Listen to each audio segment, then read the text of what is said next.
Welcome to the Insurbreak podcast, recording live from ITC Vegas. My name is Marissa Petriano, Head of Strategic Initiatives at Remark, and I'm today's guest host. For this special Behind the Book episode, I'm excited to be interviewing the authors of The Future of Insurance, Volume 3, The Collaborators. I have Bryan Falchuk and David Gritz here with me.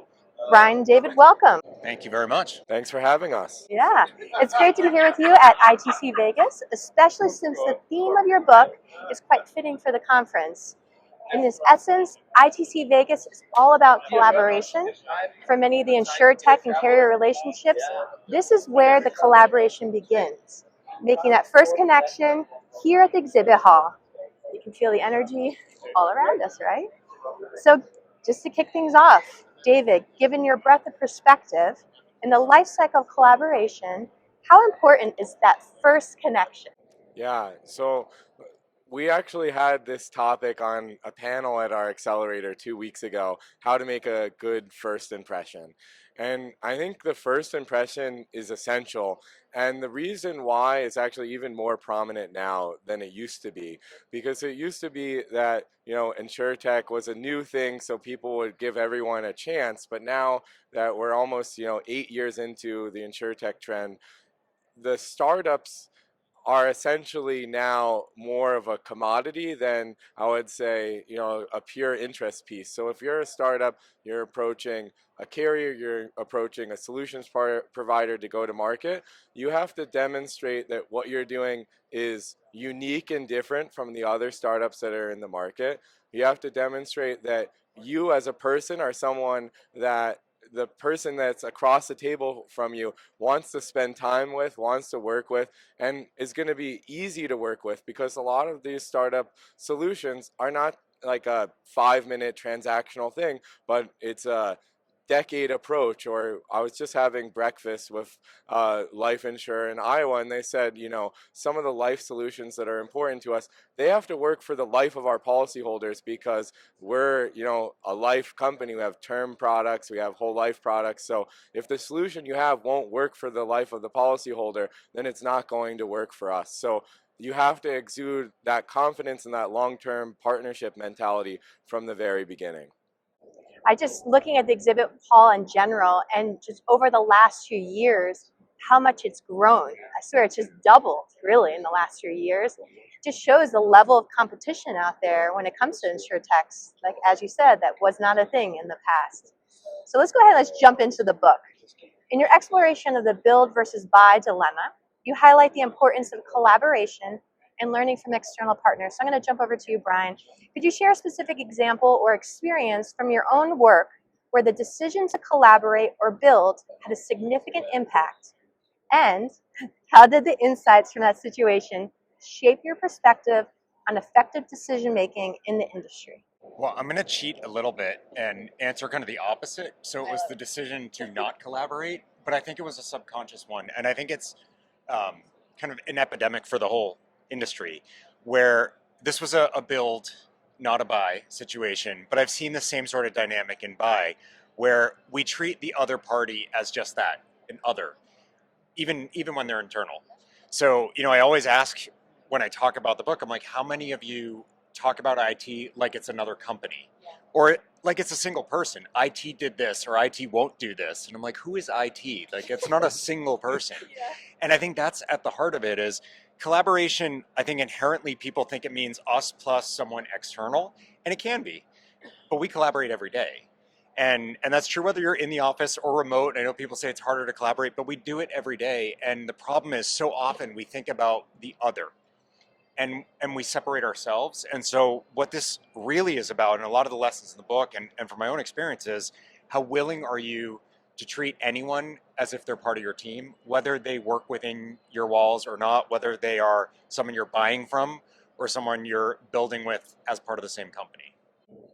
Yes, it's definitely, it's like building that culture, internal, external, everyone together as one, a thought process. What I enjoyed most about your book was diving into those 5 collaboration case studies. It did a great job of highlighting the real-life challenges from both the carrier and the insurtech perspective, which is great to have both sides there. considering the challenges faced by insurtechs in navigating the hierarchy and complexity of the insurance industry, I'm going to go back to you again, Bryan. What lessons can insurtechs draw from the homesteaders and Benekiva experience, especially when it comes to overcoming obstacles related to traditional structures and processes within insurance companies? So I love all the stories equally, but I love this one especially for the reasons that you're talking about. You have homesteaders is, I forget the exact age, 100 and something, 120-ish years old, so give or take. As traditional as anyone else is going to be. And they've never worked with insurtechs before. They've never made an investment before. They've generally built their solutions in-house, and they're fine. Like the tools were fine, but they were also very limiting. And along comes this startup who frankly hadn't even started up. The founders still had day jobs. And so how do you go from that background for homesteaders to, yeah, we'll work with you even though you're not even really a company yet? To be able or to be willing to make that leap really is a test of culture and a test of your willingness to embrace something totally different. That's why I love the story. Is there's so many moments where you had that traditional, but this is how we've always done it, or well, we've never done it that way, kind of gut reaction, which is totally understandable. And homesteaders made very specific decisions about how to protect themselves from that, and work with Benekiva to make that a part of the project. So the ways that they structured, they made an investment and worked as a customer, the first customer of Benekiva. The way they structured their steering committees between the investment side and the customer side, the way that they worked together as teams and took out any filters in between. So there was a consultant sort of interpreting between both sides, and that was causing problems. And they saw that. And so they pulled the consultant out and let the teams work directly with Benekiva. It was all of these moments of, look, we have the way we've always done it, and we think it served us, yet we also say we need to change. So it couldn't have been serving us as perfectly as we think. And if we're really going to take this opportunity to move ahead, as we said we wanted to, we have to be willing to be more flexible and open and, yeah, take those leaps of faith. And they made a number of these structural decisions that allowed them to do that. And it was tough, but I love the outcome of the story is like, you couldn't make us work the way we did before. We're not willing to do it that way anymore.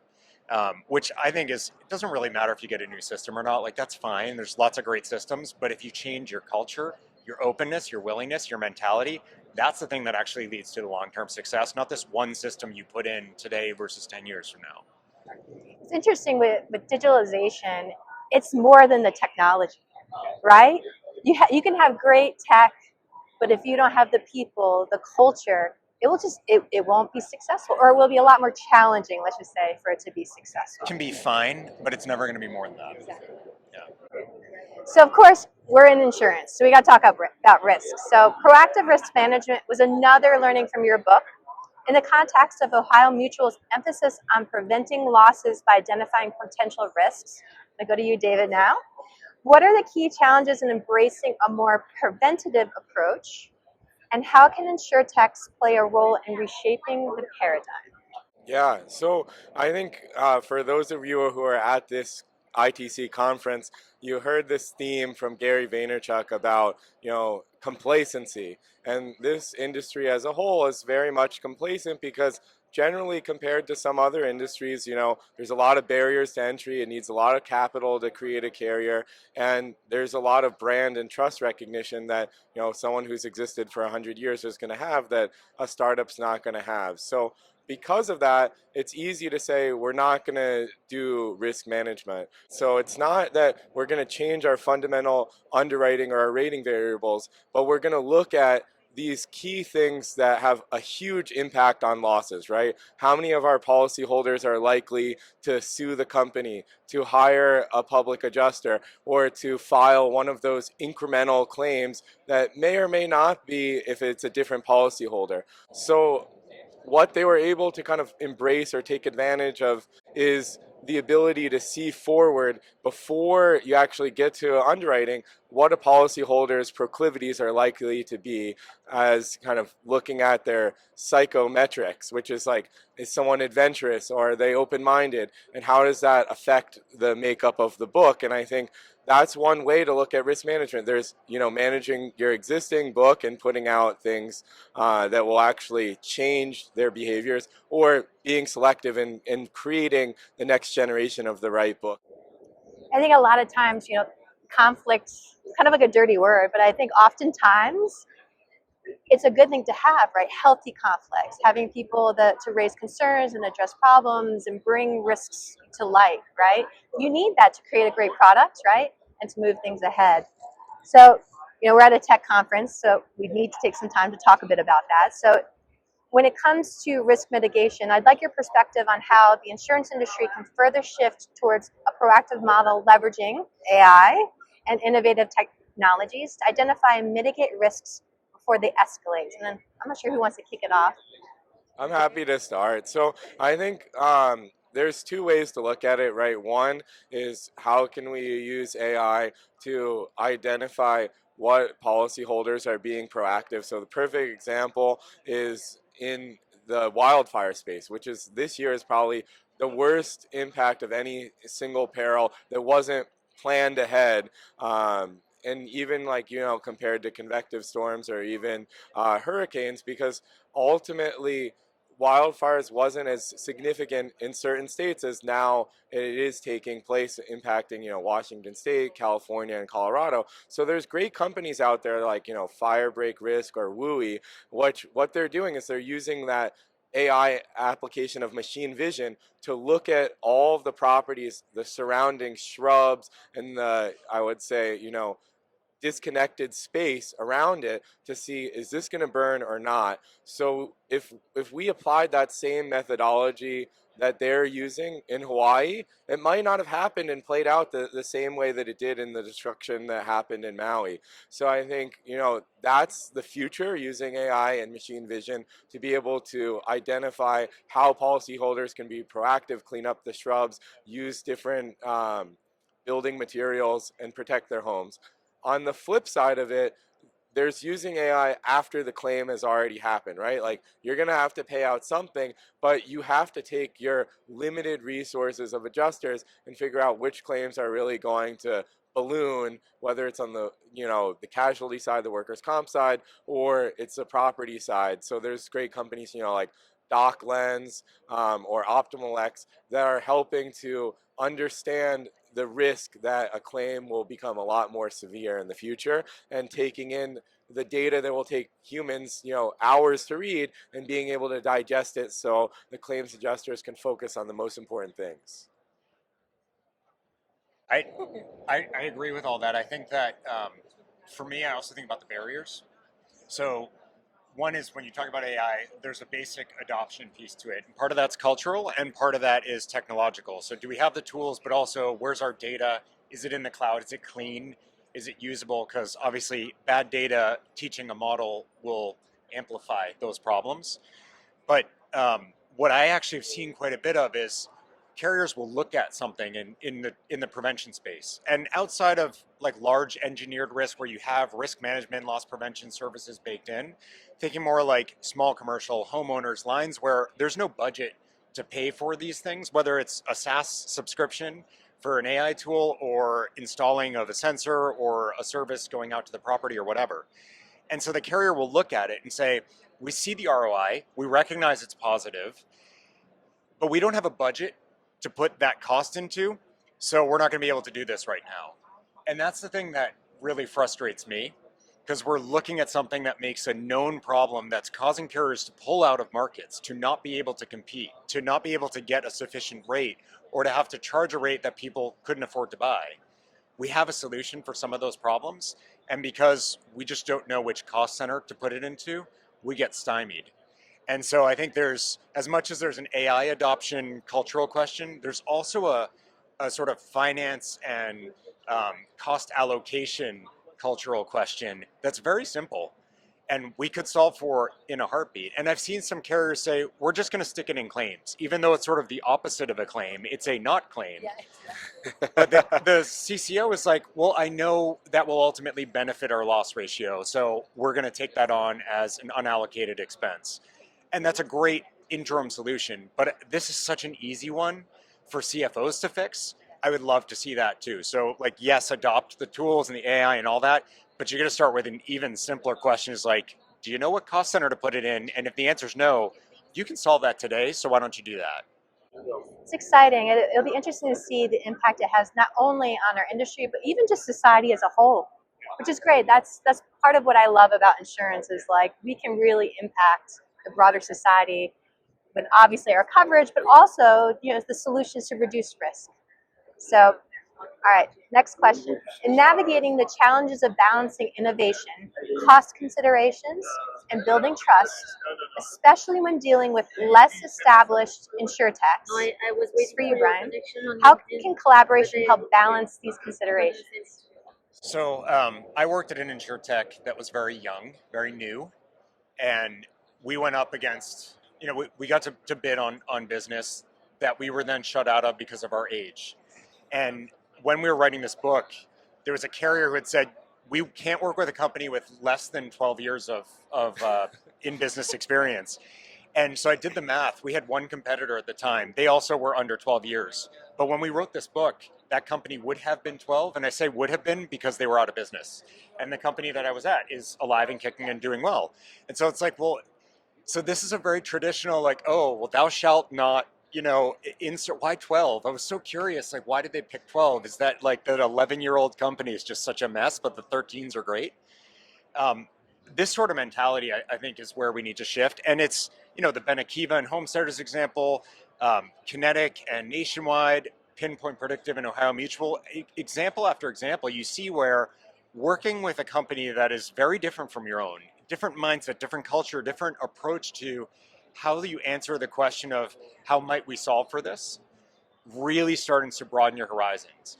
And what you also found in a lot of these stories is there's a really rational view of what happens if it doesn't work out. If we don't, if the company fails or the software doesn't do everything we said we needed it to do, as long as we're no worse off than we are today, which is like you want to be better than, but if you haven't actually moved backwards and the relative cost is not high, if you've grown as an organization, if it's broken you of some of those chains, that's profoundly valuable. And so you see that through that willingness to just say, okay, we are going to engage with them and do it genuinely and in good faith and not impose our thought process and will on them, but be open to how they're going to approach it. I found a really strong breaking down of those barriers. And I think for anyone who's sitting there saying, yeah, but not in my company, we're too old, we're too big, we're too this, we're too that. We got teeny companies in the book, like privately owned, really small, where the founder slash owner slash decision maker can just say yay or nay. I've also seen small companies where they only say nay because it's their money and they're very protective, all the way up through Nationwide, $50 billion, multi-product financial services conglomerate. And they're also like, yes, they're slower in some ways, but they're not as slow as you might presume because they've recognized we can't operate that way. We do need to be flexible. We need to find pathways and be open. So I don't think size is an excuse. I don't think age is an excuse. I don't think anything is an excuse if you allow it to not be one. And so that's, for me, I think collaboration is that mechanism to unlock where you feel like, well, we couldn't because our company can. David, anything you'd like to add to that? Yeah, I think Bryan covered it really well, and maybe it's since we're at ITC to relate it back to Gary Vaynerchuk, and I mean in his talk he essentially said we all know that we have outdated systems, but there's a point where we just have to bite the bullet and move forward. But like the best way to move forward is his kind of second piece of advice is like care about the people. If you care about your people and you treat your vendors like your people and you really care about them, like do they like you, it's going to go a long way to have productive relationships on both sides. That's great. So we're coming to the end here and circle back to the beginning and talking about, here at ITC Vegas, this is where the collaboration is going to begin for many. So do you have any final suggestions, collaboration advice for the insurers looking to engage with insurtechs here at ITC? You want to start, Bryan? Sure. So I've had the privilege of being on both sides of that coin. So part of it is what I wish I was getting, and the other part of it is when I was on the carrier side, what I wish I wasn't doing. And I think it is about that openness.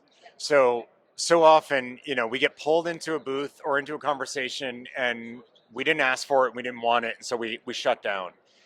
And that thing may have no value to you, like in the sense that you should not be, it could be for life insurance, you do PNC or whatever. But what's the worst thing that could come from you just hearing about it? It may have nothing to do with your business, but from analogs in other spaces, you could learn something. So I think going in with a much more open mind than even the most open-minded tend to actually have is invaluable. And I mean, this is not a plug of the book, but that's the whole reason why it's a story-based approach is, look, we're gonna have stories from a wild range of things across all the books. That's so that I kind of wanted to take away anyone's excuse to say, yeah, that doesn't apply to my business. Because the reality is all of it, whether it's your geography, your line of business, your market segment, whatever, or if you're a traditionalist looking at InsurTech or vice versa, it's very easy to, you know, put them down. It's like, well, they're just that, or we're better, or yeah, but they're unprofitable, or whatever your excuse is, fine. But there's gonna be some things they're doing that are actually really brilliant.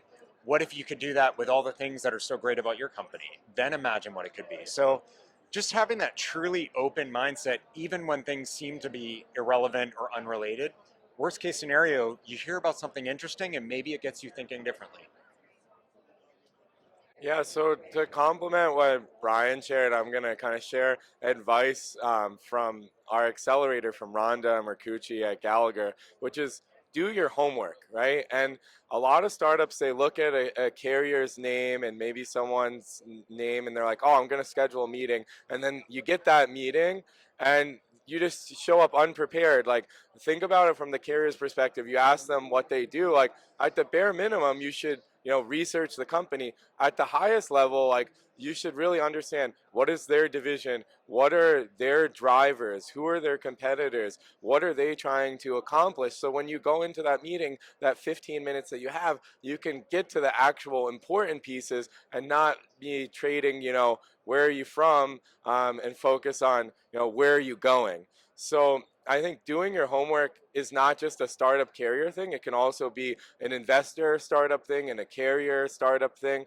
But the more that we collectively do our homework, we'll be better off. And I mean, even Gary said, like, if you have a meeting with a blockchain startup, you shouldn't start the meeting and say, what is blockchain? You can spend, like, a few hours on Google and understand how it all works.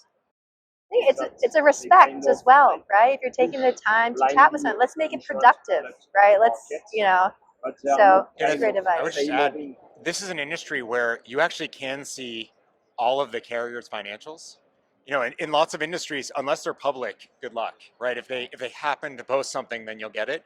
But everything's filed publicly. At least in the U.S., there's a single place you could go for all those answers. So you do have the opportunity to get a lot of insight. And not everyone, if you're looking at insurtechs, startups, solution providers, you may not have that luxury. But certainly, if you're coming from the solution provider side, you can get a lot smarter on those potential targets, and it will have an impact on how those meetings go. If you come in not an expert on their business, but knowing the basics of it, what lines they write, what their mix is like, what issues they're having, how it's going, their scale, these are really valuable things to bring to the table and to frame how you position your whole conversation. Otherwise, you're just talking about a tech that may or may not be of interest to them, and you're leaving it to them to connect those dots.